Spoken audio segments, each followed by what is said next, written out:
बहुत बड़ा संघर्ष रहा मेरे जीवन का और हकीकत ये है कि संघर्ष कभी ख़त्म नहीं होता है।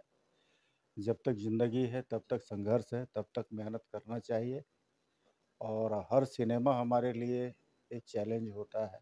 हम यही मान कर के लिखते हैं। ये सिनेमा इंडस्ट्री में बहुत ज़रूरी है कि जो काम हम करने आते हैं उसमें हम कितने टैलेंटेड हैं। सिनेमा इंडस्ट्री सिर्फ टैलेंट की देन है। टैलेंट जो है जिसके अंदर है वो कहीं भी रहेगा, अपना जगह बना लेगा। दूसरे ने क्या किया है कि इतना नाम हो रहा है, क्या वैसा मैं भी कर ले रहा हूँ? तो उसके काम को और अपने काम को जब मैच करता था, बोलता नहीं यार मैं भी कम नहीं हूँ। सिर्फ ये है कि उसको जगह मिल चुकी है, मुझे जगह मिलना बाकी है। जैसे एक नेता जो है किसी भ्रष्टाचार के खिलाफ शारीरिक बगावत करता है, पब्लिक नारों के साथ बगावत करती है। पत्रकार जो है अपने पेपर का और न्यूज़पेपर के माध्यम से बगावत करता है। तो इसी तरह सिनेमा का लेखक भी होता है, तो उसके अंदर भी किसी न किसी चीज़ को लेकर एक बगावत रहती है। किसी चीज़ को बताना चाहता है समाज को कि ये अच्छी बात है, ये गलत बात है। लगभग-लगभग 100 प्लस पिक्चरें हो गई है हमारी और सिनेमा में कुछ न कुछ है। कुछ न कुछ ऐसा मुद्दा है जिसको समझना चाहिए कि हर इंसान से जुड़ा हुआ कोई न कोई बात है, जो जीवन के लिए बड़ा ज़रूरी है। क्या करने से सही हो जाएगा, क्या करने से हमारा नुकसान हो जाएगा, वो सिनेमा ही सिखाता है। मेरा बैकग्राउंड कोई सिनेमा वाला था ही नहीं। फैमिली में दूर-दूर तक कोई सिनेमा या संगीत या किसी कला से जुड़ा हुआ कोई व्यक्ति था ही नहीं।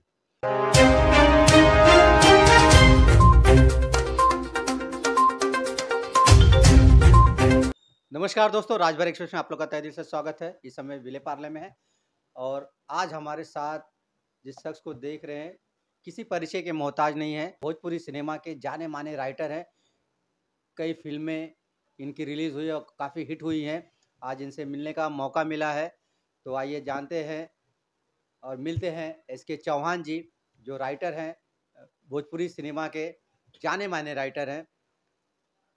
तो आइए सर से मिलते हैं। सर, आपका परिचय हमारे दर्शकों के लिए, वैसे आप परिचय के मोहताज नहीं, तो भी हमारे दर्शकों के लिए आपका परिचय। जी, पहली बात तो सारे दर्शकों को मेरा नमस्कार और मैं मेरा नाम एसके चौहान है और मैं रहने वाला गोरखपुर ज़िले के चौरी चौरा का हूँ। आज मुझे मुंबई में कम से कम 26-27 साल हो गए। 95 में मेरा आना हुआ मुंबई में सिर्फ सिनेमा लाइन में काम करने के लिए। मेरा 1995 से लेके और 2002 तक मेरा बड़ा कठिन संघर्ष का दौर रहा। फिर 2002 में मेरी एक फ़िल्म स्टार्ट हो गई थी, सैयां बेदर्दी। पहली पिक्चर थी मेरी लाइफ़ की और वहाँ से धीरे-धीरे सिलसिला शुरू हुआ और आज आज के डेट तक कम से कम 100 प्लस 100 से ऊपर पिक्चर हो गई और कम से कम लेखनी के माध्यम से हमने स्टोरी, स्क्रीन प्ले, डायलॉग और लिरिक्स चारों डिपार्टमेंट में मतलब मुझे अवार्ड से सम्मानित भी किया गया है। क्या बात है। सर, जानना चाहेंगे, आपने जैसे कहा कि आप गोरखपुर से चल के 95 में आए। 95 से लेके 2002 तक का जो दौर रहा, क्या किसी परिचय आप किसी जानने वालों के साथ आए थे कि आपने संघर्ष किया? फ़िल्म लाइन में कितना आपको संघर्ष करना पड़ा शुरुआती दौर में? बहुत बड़ा संघर्ष रहा मेरे जीवन का और हकीकत ये है कि संघर्ष कभी ख़त्म नहीं होता है। जब तक ज़िंदगी है तब तक संघर्ष है, तब तक मेहनत करना चाहिए और हर सिनेमा हमारे लिए एक चैलेंज होता है। हम यही मान कर के लिखते हैं कि जो सिनेमा हमारा लोगों ने देखा है, जो उम्मीद किया है, जिसको सराहा है, प्यार दिया है, तो कोशिश हमारी रहती है कि हर सिनेमा हमारा वैसा ही हो, ताकि जनता का प्यार और इंडस्ट्री से काम मुझे मिलता रहे। जो दौर है हमारा ये 1995 से लेकर 2002 तक का, हकीकत तो ये है कि कोई यहाँ पर आपका कोई गॉडफ़ादर? गॉडफ़ादर नहीं था, बस चले आए मुंबई में सपनों की और नगरी। हाँ, तलाश जारी हुआ, तलाश में कुछ बुरे भी मिले, कुछ अच्छे भी मिले। बुरों ने सीख दिया और अच्छों ने रास्ता बताया। तो उन्हीं सबों का देन है, कुछ 2-4 व्यक्ति ऐसे मिल गए जिन्होंने सही मार्गदर्शन किया, अच्छे लोगों से मुलाकात हुई और काम बनना शुरू हो गया था। तो ऐसे ही नहीं काम बन जाता है, ये सिनेमा इंडस्ट्री में बहुत ज़रूरी है कि जो काम हम करने आते हैं उसमें हम कितने टैलेंटेड हैं। सिनेमा इंडस्ट्री सिर्फ टैलेंट की देन है, टैलेंट जो है जिसके अंदर है, वो कहीं भी रहेगा, अपना जगह बना लेगा। तो सबसे ज़रूरी है कि जिस काम को हम करना चाहते हैं, उसमें हमारी महारत कितनी हासिल है। नहीं है तो उसको हासिल करिए। सबसे पहले उस चीज़ को प्राप्त करिए जिसको आप दुनिया को दिखाना चाहते हैं। और इस अंदाज़ में प्राप्त करिए कि जो देखे वो दीवाना हो कि हाँ यार, क्या काम करता है, क्या राइटिंग करता है, क्या एक्टिंग करता है। तो ये तारीफ़ ही लोगों को ऊँचाई तक ले जाती है। जैसा कि आपने कहा सर कि टैलेंट तो है, बहुत से ऐसे लोग हैं। हम जानना चाहेंगे कि जो पहले का दौर था, जी, एक समय था कि भोजपुरी इंडस्ट्री बंद के कगार पे थी। जी, मनोज तिवारी जी की पिक्चर आई ससुरा बड़ा पैसा वाला, वहाँ से जो स्टार्टअप मिला, एक जी, नया जी। जीवन भोजपुरी सिनेमा को मिला और अब तक जारी है। उसके बीच का संघर्ष। सर उसके बीच का देखिए वो दौर जो था ना, वो वाक़ई बड़ा संघर्ष का था, इसलिए प्लेटफ़ॉर्म इतने नहीं थे जितने आजकल आज हैं। के हैं। उस समय एक ही प्लेटफ़ॉर्म था, किसी प्रोड्यूसर का ऑफ़िस, वो सिनेमा बना रहा है तो उससे हमको काम मिलेगा कि नहीं मिलेगा, हम अपना प्रेज़ेंटेशन उसके पास देते थे। किसी-किसी को समझ में आता था, किसी-किसी को नहीं आता था। तो कहीं मनोबल बहुत नीचे चला जाता था, तो फिर अंदर से एक उम्मीद लगाई जाती है कि नहीं, ये हार नहीं है, ये तो जीत की शुरुआत है। हम अगर अभी से हार जाएँगे तो हम बहुत बड़ा कुछ करने आए हैं, तो उसका मतलब कुछ नहीं निकलेगा। तो लेकिन आजकल सोशल मीडिया में ऐसे प्लेटफ़ॉर्म हैं, ऐसी-ऐसी रास्ते हैं, ऐसी-ऐसी चीज़ें हैं कि जब बंदा ज़रा-सा भी टैलेंटेड है तो उसके लिए बहुत सारे प्लेटफ़ॉर्म हैं। आजकल सोशल हाँ। मीडिया का माध्यम इतना हो गया है, जो घर बैठे उस पे अगर वो टैलेंट दिखा रहा है तो हाँ। रातों-रात स्टार बन जा रहा है। हाँ, हाँ, हाँ, हाँ, श्योर। ये जितने हमारे भोजपुरी में इस समय जो स्टार आए हैं, वो सिनेमा के लिए थोड़ी ना आए थे। उनको लोगों ने सिनेमा में ले आया पकड़ कर। जी। उन लोगों ने पहले अपना टैलेंट दिखाया, सोशल मीडिया के माध्यम से लोगों तक अपनी प्रतिभा पहुँचाई, अपनी गायकी पहुँचाई। उस गायकी के साथ-साथ अपने जो सिनेमा से जुड़े वर्क होते हैं, उसको पहुँचाया, पब्लिक में अपनी पहचान बनाई। जब उनका नाम हो गया, तो लोगों ने सिनेमा में भी हीरो बना दिया। तो आजकल बहुत सारे रास्ते हैं, अगर ज़रा-सा हम कोशिश करेंगे और सही दिशा में कोशिश करेंगे, तभी होगा। जैसा आपने कहा सर संघर्ष जब आप कर रहे थे, कभी आपको ऐसा नहीं लगा कि ये मुझसे नहीं हो पाएगा, बंद करके वापस गोरखपुर लौट जाए? नहीं, ऐसा नहीं लगा, कभी भी इसलिए कि मैं जानता था कि मैं जो कर रहा हूँ, तो दूसरे ने क्या किया है कि इतना नाम हो रहा है, क्या वैसा मैं भी कर ले रहा हूँ? तो उसके काम को और अपने काम को जब मैच करता था, बोलता नहीं यार, मैं भी कम नहीं हूँ। जी। सिर्फ़ ये है कि उसको जगह मिल चुकी है, मुझे जगह मिलना बाकी है। बाकी है। जिस दिन मुझे भी जगह मिलेगी तो मेरा भी स्थान हो सकता है ऐसा ही हो और ईश्वर ने वो बात समझा, देखा। और सबसे बड़ी बात क्या है देखिए, लोग लोग कहते हैं कि तकदीर भी बहुत कुछ होती है, बात सही भी है। तकदीर के साथ-साथ लोग कहते हैं ना कि इंसान के अंदर अगर जो पक्का इरादा हो, दृढ़ संकल्प हो, काम करने का हौसला हो, जीतने की अगर ज़िद हो, तो कभी वो अपनी मंज़िल को पाकर ही छोड़ेगा। नहीं तो आदमी यहाँ मुंबई में आता है तो बहुत सारी उलझनें लेकर आता है। पीछे परिवार भी रहता है, समाज भी रहता है, नात रिश्तेदार भी रहते हैं। उसी में अपनी मंज़िल भी बनानी है, अपनी जगह भी बनानी है। तो ये जो प्रतिभा है, सिनेमा लाइन का काम है, ये अपने परिवार को कुछ लेना-देना नहीं है। परिवार तो ये जानता है गया है कमाने, तो हमको कमा कर भेजेगा। तो वो भी आपको फ़र्ज़ निभाना पड़ेगा और ये भी आपको अपना वर्क करना पड़ेगा। तभी आप सफल हो पाएँगे नहीं तो दोनों में से कोई एक छोड़ देंगे तो विरोधी खड़े हो जाएँगे, परिवार ही विरोधी हो जाएगा, साला जाकर कर क्या रहा है?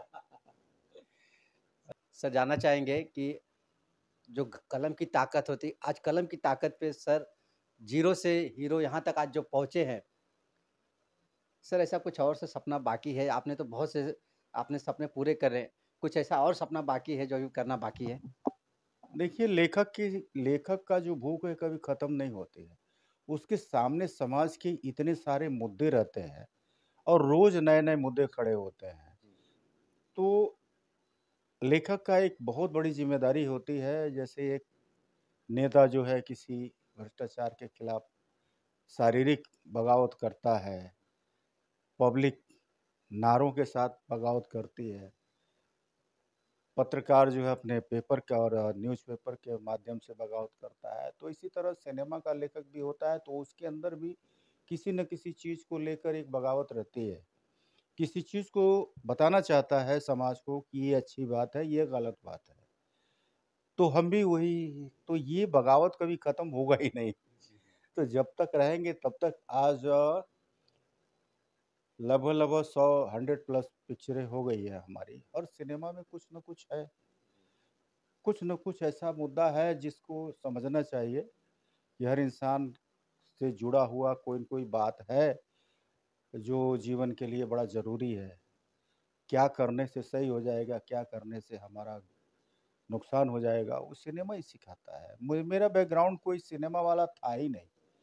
फैमिली में दूर-दूर तक कोई सिनेमा या संगीत या किसी कला से जुड़ा हुआ कोई व्यक्ति था ही नहीं। तो पता आपको नहीं रुचि कैसे आ गई थी? अब यही तो आज तक मैं नहीं समझ पाया कि ईश्वर ने मुझे जब होश सँभाला। दरअसल मैं जब स्कूल जाया करता था, तो घर से 3 किलोमीटर दूर हम लोगों का स्कूल था। तो रास्ते में तमाम सारे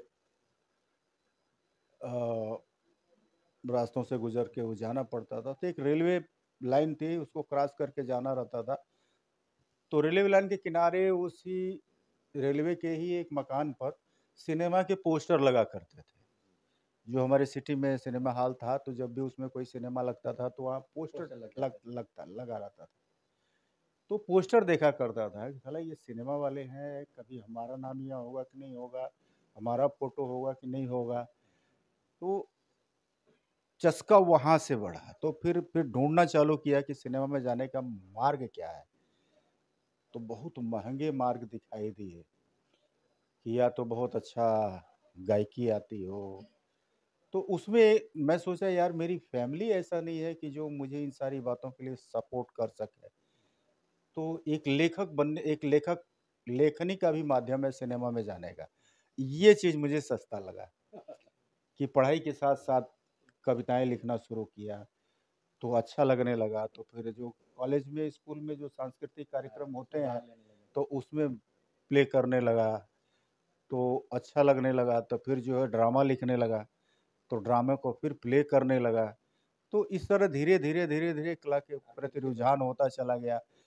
तो हाई स्कूल से फिर इंटरमीडिएट में गया, वहाँ तक का सफ़र मंच से जुड़ा रहा। फिर उसके बाद यूनिवर्सिटी गोरखपुर गया, तो वहाँ एक रंगमंच गवर्नमेंट की तरफ से चलता था, उसको जॉइन किया गया। फिर उसके बाद वहाँ का रेडियो स्टेशन जॉइन किया गया। तो सब में परिश्रम किए तो सब में सफलता मिली। आपने परिश्रम किए, लेकिन यहाँ परिवार का कितना सपोर्ट रहा? परिवार का दरअसल देखिए, परिवार को मैं कभी दोष नहीं दूँगा, परिवार ऐसा था ही नहीं कि जिससे मैं सपोर्ट के लिए कहूँ। इसलिए कि जो परिवार था, किसान परिवार है, बड़ा मध्यम वर्गीय मतलब मध्यम वर्गीय से भी मैं क्या कहूँ कि एक 4 भाइयों का परिवार था, तब सोच सकते हैं, उसमें सोर्स ऑफ इनकम कुछ नहीं कुछ था। खेती गृहस्थी थी, पिताजी एक सर्विस वाले थे, तो अकेले वो क्या-क्या करते, तो अपनी भी एक ज़िम्मेदारी थी। तो मैं इस तरीके से कभी रेडियो स्टेशन से, कभी कहीं से, कभी कहीं ऐसे, तो मैं अपनी जो है खर्चा निकाल देते। वहाँ से कहीं न कहीं से उसको निकालते रहता था। तो इस तरीके से सफ़र हुआ, फिर मुंबई आने का प्लान बना। उधर लोकल 2 एक फ़िल्में बनती थी, जो फ़ील्ड में कोई बनाता था, तो एक सिनेमा बनाने वाले लोग थे, मैं उनसे संपर्क किया, तो वहाँ किसी ने चिट कर लिया। तो वो भी बर्दाश्त किया। फिर हुआ उपन्यास लिखना शुरू करो, तो उपन्यास लिखने के लिए एक हमारे वहाँ जो उपन्यास छापा जाता है उसके चक्कर में पड़ा, तो वो भी चीट कर लिया। फिर मैं सोचा जाने दो यार, यहाँ से कुछ होने वाला नहीं है। यहाँ पैसा मांगते हैं लोग, काम वहाँ करना चाहिए जो काम करने का पैसा मिले। तो मुंबई से बेहतर कुछ नहीं था। फिर मुंबई की तरफ रुझान हुआ। बड़ा लंबा सफ़र रहा, बहुत लोगों का सहयोग रहा, बहुत लोगों का सपोर्ट रहा, और जिन लोगों ने भी सपोर्ट किया वो हमारे लिए आज आदर्श हैं। तो सभी मेरे साथ हैं, सभी सबसे जुड़ाव है, सबसे लगाव है। तो आज भी देखिए ये सफ़र कब तक चलता रहेगा कुछ कहा नहीं जा सकता है। चलते चलते आखिरी सवाल, जो नए युवा आ रहे हैं भोजपुरी लाइन में, लोगों को बहुत से आज जो युवा आ रहे हैं ना, उनको तुरंत हाईलाइट होना है, जैसा संघर्ष करना चाहिए वैसा नहीं होता। ऐसे युवाओं को क्या क्या कहेंगे?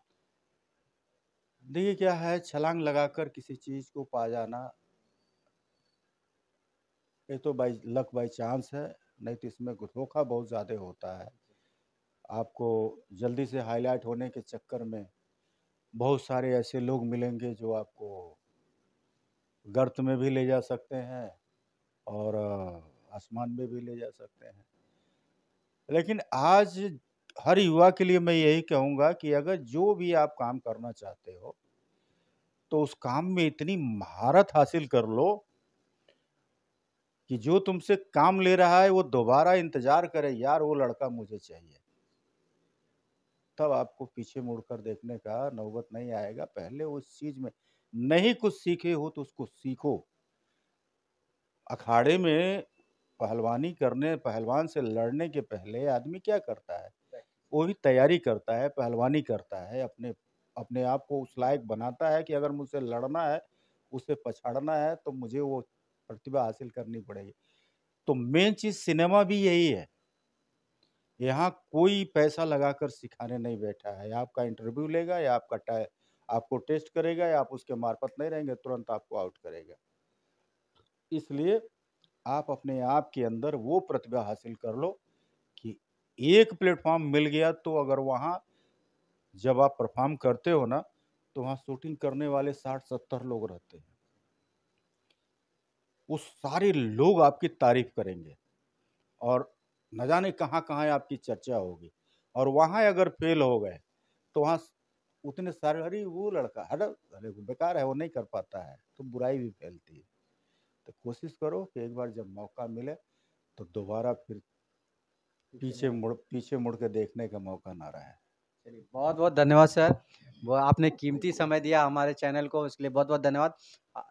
आशा करेंगे आप ऐसे ही अच्छी अच्छी स्क्रिप्ट लिखें, समाज को भी कुछ नया मैसेज जाए, और आपकी जो और भी इच्छा हो राइटिंग में और भी कुछ करना चाहते हो वो भी आपकी तमन्ना पूरी है। बहुत बहुत धन्यवाद सर, बहुत बहुत धन्यवाद। थैंक यू, आपने मुझे बुलाया और आपने अपनी बात रखने का मुझे एक माध्यम दिया, एक मौका दिया। आपको, आपके कैमरामैन को, आपके चैनल को देखने वाली सारी जनता को मैं तहे दिल से शुक्रिया अदा करता हूँ, उनको धन्यवाद देता हूँ। और मुझे जब भी अपने चैनल के किसी भी काम लायक अगर मुझे समझें तो मुझे याद करिएगा, मैं हमेशा हाजिर रहूँगा। चलिए, बहुत बहुत धन्यवाद सर। तो ये हमारा वीडियो आपको कैसा लगा ज़रूर कमेंट बॉक्स में बताएं। अगर चैनल पे नए हैं तो चैनल सब्सक्राइब करना ना भूलिए। मिलते हैं किसी अगली वीडियो में। जय हिंद, जय भारत। अगर आप चैनल पे नए हो तो चैनल को सब्सक्राइब करना ना भूले। वीडियो को ज़्यादा से ज़्यादा शेयर कीजिए।